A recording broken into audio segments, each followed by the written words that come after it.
Crystal Palace won, Manchester City nil for the first time in their entire history. Crystal Palace have just gone and won a major trophy. Not an FA Cup, not a Carabao Cup, not a Premier League, not a Champions League, not any European trophy, not any lower league trophy. This is their first ever major honor. And how funny that it had to come against Manchester City of all clubs. But this, in particular, this team, this setup, everything has a lot to do with Man United, which is what I'm going to relate it back to, anyways. So, first of all, let's take it back to Oliver Glasner. He was appointed as the Palace coach in February 2024. And let's look at what lineup he feels. Because is this an out of this world formation? Is this a formation we've never seen before? When you look at it, it's a 3-4-3. Sound familiar? When you look at now how they set up, you'd have Eze and Olise when he started out with Mateta up front.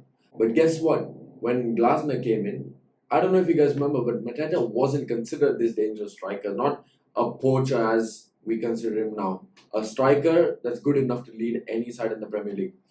He was considered a flop. Because if you know, Mateta joined not this season, not the season before. He joined a few seasons before that.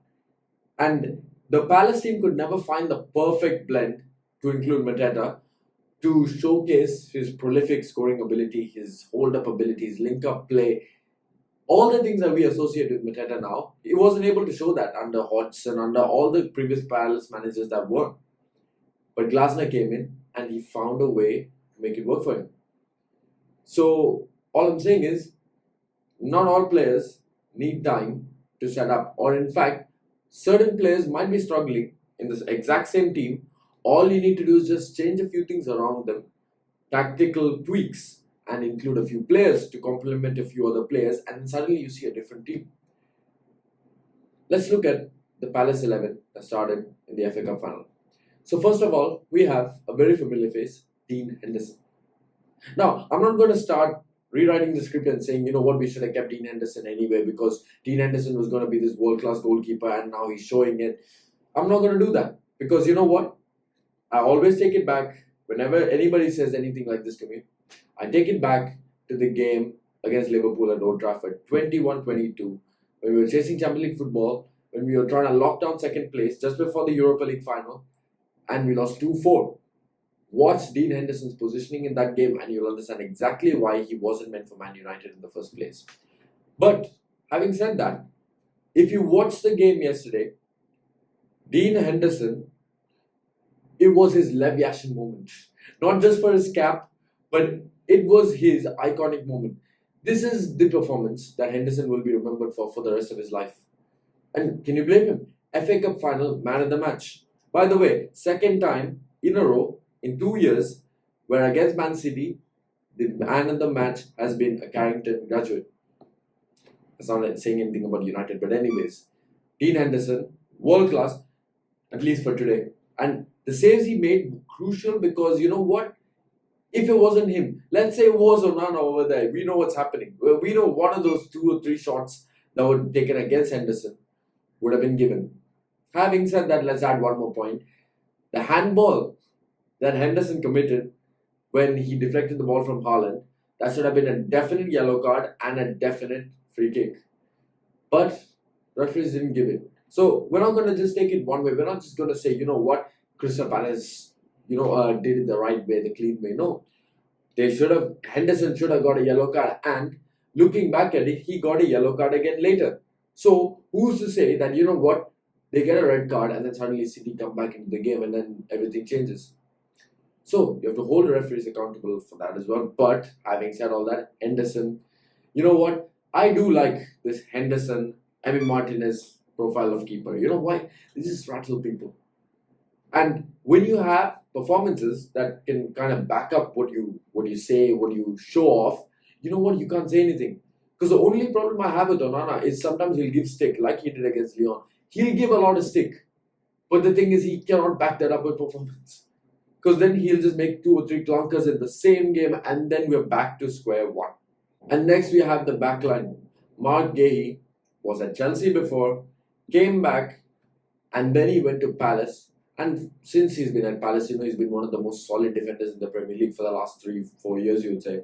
And to the point where Chelsea were willing to buy him back, where clubs like Newcastle were willing to pay 70 million for him. Mark Gahey for you. You know what? Solid centre back. In the Euros, arguably you could say he was England's best defender. And all this through Crystal Palace's recruitment system. Now, second up, Maxence Lacroix, centre of defence. Another player who, when he started out this season at Crystal Palace, people are calling him shaky. People are calling him, you know what, he's not good enough for the Premier League. But then, slowly, as you see him play, as you see him settle in, as you see that he's in a coherent system, you suddenly see his game transform. And now, Lacroix started for, let's just say, the FA Cup winners, because that's what they are. Crystal Palace FA Cup winners, Lacroix, and beside him, Chris Richards, another good defender, to be honest. And when you go even further up front, you see the real magicians behind it. Two people in the pivot, that is Kamada and Adam Wharton.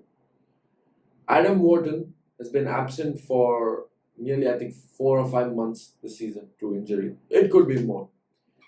And we all saw what he did towards the end of last season. You know, when Olise, Mateta, Eze all were going off, it wasn't just them. Why were they able to just play so freely? It was because of Adam Wharton in midfield. People shouldn't forget even the performance Adam Wharton had today in the cup final. Like, he was so central to every defensive tackle and to all the switches in play. It was Adam Wharton.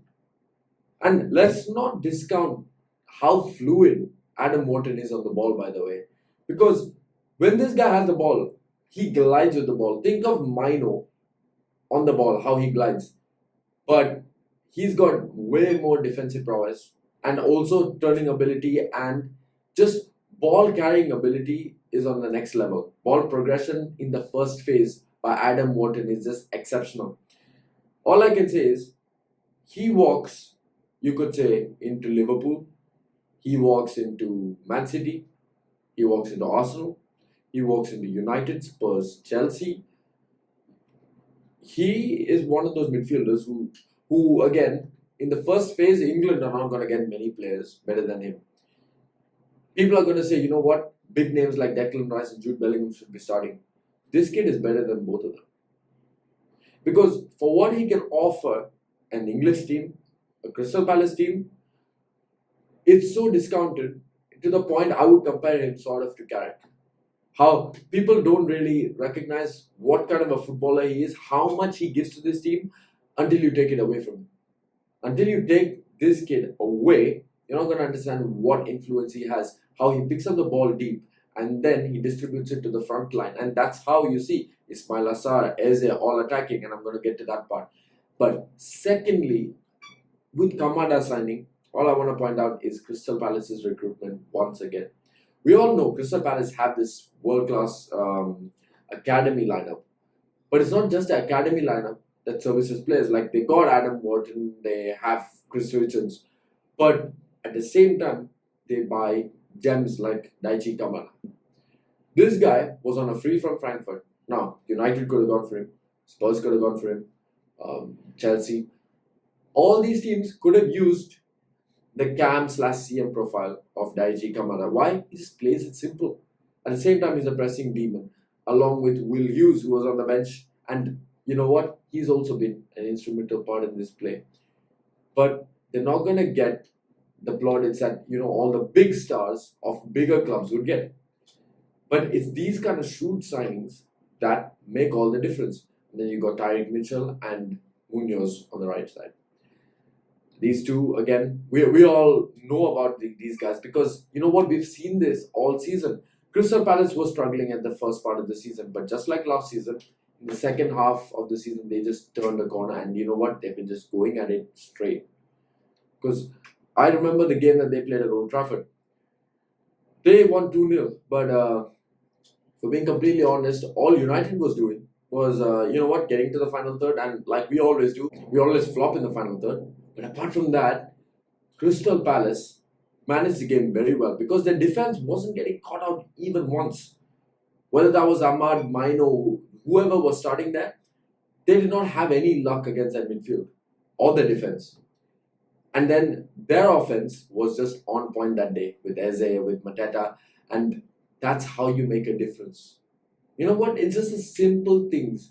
If you overcomplicate things, you know what happens? The players don't know what to do, and the manager just looks clueless. Reminds you of someone? Maybe Ruben Amorim, no.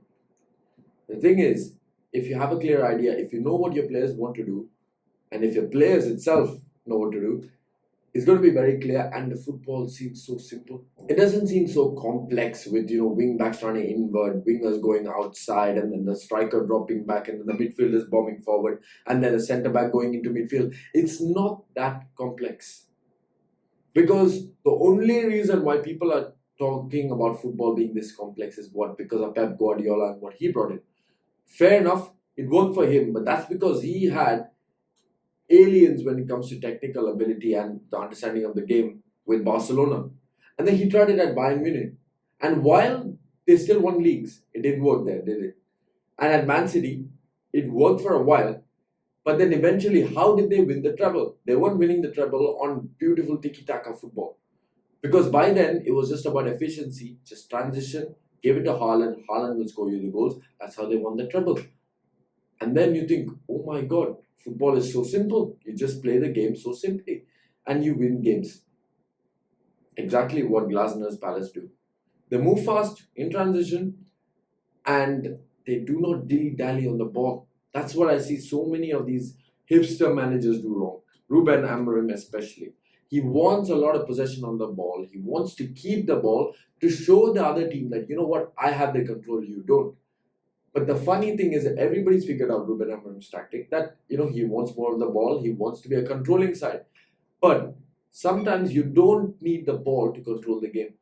Sometimes all you need to do is just every attack you get, look threatening. In that case, they are going to react to you. If you are threatening on every single counter, then what's going to happen is that the opponent is going to think, every time I give the ball away, they are going to attack me. So I'm going to play safe. When you play safe, you can retreat back. When you retreat back, they're going to press you. And when they press you, now the control is back with them. Now, you're falling into their hands. And the fact that he's playing a 3-4-3 shows you that Ruben Amorim could be doing the same thing. But now you might say, oh, we don't have better players than Crystal Palace. Who, by the way, they're not sitting in 6th or 5th or 4th. It's not like they're having a superb season this season. They're having a normal season. Only thing is, this is what you do with clubs. You find a gap and you have to be your best self. It doesn't matter whether you're better than other teams or not. You have to be your best self when other teams are struggling. Because does Crystal Palace win the Premier League in, let's say, the season 2017-18? When United were pretty decent, when Chelsea were decent, when Liverpool was decent, when City is decent. And you don't get many of those seasons. But at the same time, you don't get many seasons like 2015-16 where Leicester won the league, where everybody else was subpar. Or a season like last season where bar Man City and Arsenal, everybody else underperformed. Or, most particularly, this season where everybody, even including Liverpool, for a Champions standard, did underperform in performance levels and just general football play. It's not been great this season for anybody, bar Liverpool because they won the league. But this is what opportunity is called. And this shows you that just coaching can change a game, change a team completely. Because before Glasner, Palace was looking downwards. And they still had Olise, they still had Eze, they still had Mateta, they had Wharton, they had all these players, and yet they were still struggling. So, all it might be is that a coach comes in and then if he actually has a style of play that he wants to implement, he can just do it. Don't tell me that United players are the only players in the world who cannot follow instructions.